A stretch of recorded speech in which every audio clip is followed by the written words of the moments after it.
अभिवादन स्वीकार कीजिए ब्रजेश मिश्रा का। और आप देखना शुरू कर चुके हैं द डिबेट। बहनों भाइयों, ऑपरेशन सिंदूर को लेकर लगातार भारतीय जनता पार्टी और उनके अनुषंगिक संगठन के साथ साथ पूरी सरकार ने ताकत झोंक रखी है। प्रधानमंत्री कानपुर में है तो अमित शाह बीएसएफ के बेस में हैं, तो राजनाथ सिंह आईएनएस विराट पर मौजूद रहे और ऑपरेशन सिंदूर को लेकर भारतीय सेना के पराक्रम पर लगातार वृहद चर्चा हो रही है। बहनों भाइयों, क्या ऑपरेशन सिंदूर के बहाने राजनीति भी शुरू हो गई है? जवाब है हाँ। तो उसका क्या हुआ जो घर घर सिंदूर भेजा जा रहा था? अब बीजेपी उसे फेक न्यूज बता रही है, लेकिन मामला गर्म है। आज चर्चा इसी विषय की। बहनों भाइयों, प्राइम मिनिस्टर आज कानपुर में थे और कानपुरिया भाषा में उन्होंने एक शब्द इस्तेमाल किया कि पाकिस्तान को क्या किया जाएगा? हॉक दिया जाएगा। कानपुर में की लैंग्वेज है एक्चुअली, हॉक देना मतलब किसी को पीट देना या किसी को मारना, इसको कहते हैं हॉक देना। ये कानपुर की भाषा है। तो इसको लेकर कानपुरियों ने बड़ा अप्रिशिएट किया प्राइम मिनिस्टर की स्पीच को, और पीएम ने आज की स्पीच में बहुत स्पष्टता के साथ ऑपरेशन सिंदूर के बारे में लोगों को जानकारी दी, जनता से कमिटमेंट किया और ये भरोसा दिलाया कि पाकिस्तान अगर दोबारा से इस तरह का दुस्साहस करने की कोशिश करेगा, उसे खत्म कर दिया जाएगा, उसके कई टुकड़े किए जाएंगे। पीएम की स्पीच से बिल्कुल साफ है कि भारत ने आतंकवाद के खिलाफ अब जीरो टॉलरेंस की पॉलिसी अख्तियार कर रखी है। भारत में एक भी आतंकवादी हमले का सीधा तात्पर्य पाकिस्तान पर आक्रामक कठोर कार्रवाई, जो कुछ भी ऑपरेशन सिंदूर के तहत हुई है, ये कंटिन्यू रहेगी। यानी अब ये एक स्टैंडिंग प्रोसेस है। इधर आतंकवादी घटना हुई, उधर ऑपरेशन सिंदूर स्टार्ट हुआ। ये जो अभी का पॉज है यह खत्म होगा। ऐसा भारत की अब पॉलिसी का हिस्सा बन गया है। ऑपरेशन सिंदूर के पहले भारत की ये डिफेंस पॉलिसी नहीं थी, लेकिन अब ये भारत सरकार के और प्रधानमंत्री ने कैटेगरिकली ये बात कही है कि एक भी आतंकवादी घटना हुई तो पाकिस्तान पर को सबक सिखाएंगे। वो स्टेट एक्टर हो, नॉन स्टेट एक्टर हो, एनीवन, कोई भी हो, हम इसके लिए तैयार हैं।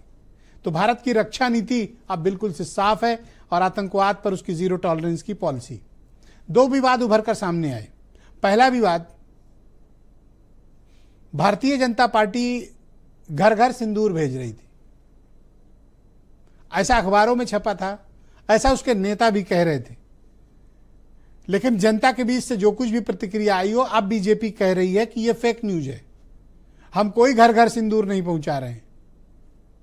अब बीजेपी के नेता सिंदूर लेकर घरों पे नहीं जाएंगे। दरअसल सिंदूर हमारे यहाँ बेहद पवित्र चीज मानी जाती है महिलाओं में, और या तो वो पति दे सकता है या सुरेंद्र जी मुझे बता रहे थे कि सास दे सकती हैं। मुझे तो ज़्यादा आइडिया नहीं, यही लोग इसके एक्सपर्ट हैं, तो ये वही दे सकते हैं। अब कोई महिला बीजेपी वालों से कैसे सिंदूर ले सकती है? विवाद इस पे फंसा था, लेकिन बीजेपी ने कहा कि ये सुरेंद्र जी फेक न्यूज़ है। तो अब आऊँगा सर, अभी रुक जाएं सर, तसल्ली सुने सर, पूरी बात तो होने दीजिए। आप भी उदयवीर जी की तरह बीच में बोलने लगे सर, रुक जाएं अभी। तो सर, अब कोई सिंदूर लेकर आपके घर पे दस्तक नहीं देगा।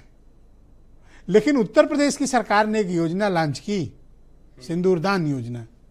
क्या वो रहे चलेगी या नहीं चलेगी? अब ठीक, अभी इस पर कोई स्पष्टता यूपी की सरकार ने नहीं दी, लेकिन आधिकारिक रूप से सरकार ने कहा था कि हम सिंदूरदान करेंगे। तो ऐसा प्रतीत होता है कि उल्टा दांव पड़ा पॉलिटिकली, इस कारण अब घर घर जाने की बात नहीं होगी। तो क्या इन दिनों आप एक और मेजर चेंज देख रहे होंगे कि भारत आक्रामक तैयारियों में लगा हुआ है। हमें अपने सम्मान के साथ देश की एकता, हमारी क्षेत्रीय अखंडता, उससे कोई समझौता नहीं करना चाहिए। आप देख रहे होंगे कि आज रक्षा मंत्री आईएनएस विक्रांत पर मौजूद थे, भारत का युद्धवाहक पोत, असीम ताकत वाला, और वो अगर अरब सागर में उतरेगा तो पाकिस्तान की क्या हालत होगी, इसका अंदाजा हर कोई बड़े आसानी से लगा सकता है। और इस बार एक बात और रक्षा मंत्री ने बहुत ही साफ कही आज, जो अब तक मीडिया में रिपोर्ट नहीं हुई थी, कि इस बार ऑपरेशन सिंदूर की कार्रवाई भारत की नौसेना करेगी, जो इस युद्ध में खामोश थी।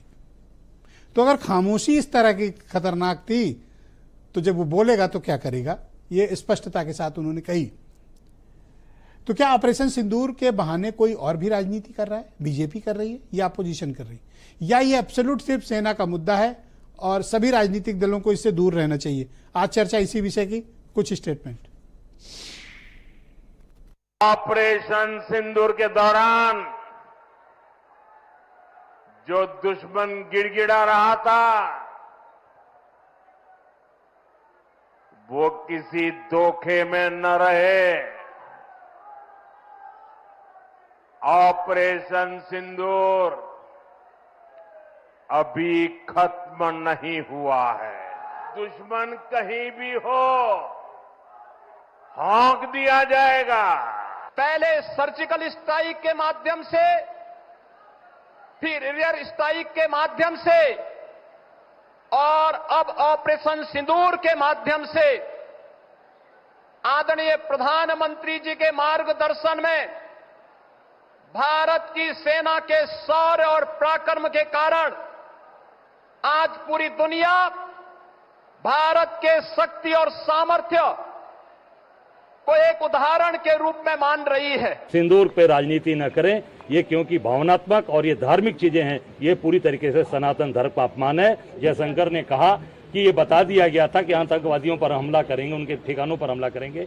उसके बारे में भी तक मोदी जी और मोदी जी ने कभी एक बार भी नहीं कहा। ये पूरी तरीके से अपने फेल्योर को छिपाने के लिए ये सिंदूर का सहारा लेकर देश को भ्रम में डालना चाहते हैं और देश को पूरी तरीके से ये सिंदूर के बहाने लोगों को ठगना चाहते हैं। पूरे देश में आदरणीय प्रधानमंत्री जी ऑपरेशन सिंदूर के नाम पे ऑपरेशन वोट बैंक शुरू कर चुके हैं। तो प्रधानमंत्री कहते हैं हमारे शरीर में, हमारी नसों में गर्म सिंदूर बह रहा है। मैं कहता हूं प्रधानमंत्री की नसों में नौटंकी बह रही है। पर भाइयों, आज के इस कार्यक्रम को आगे बढ़ाते हैं। राजेश चौधरी उत्तर प्रदेश में भारतीय जनता पार्टी के प्रवक्ता हैं, सुरेंद्र राजपूत कांग्रेस कमेटी से हैं, उदयवीर सिंह समाजवादी पार्टी से हैं, आसिम वकार MIM के राष्ट्रीय प्रवक्ता हैं, वीरेंद्र सिंह जी हमारे स्टेट हेड और बेहद खास मेहमान आम आदमी पार्टी के उत्तर प्रदेश के प्रभारी और सांसद संजय सिंह भी हमें इस डिबेट में ज्वाइन कर रहे हैं। संजय सिंह जी, आपका स्वागत। और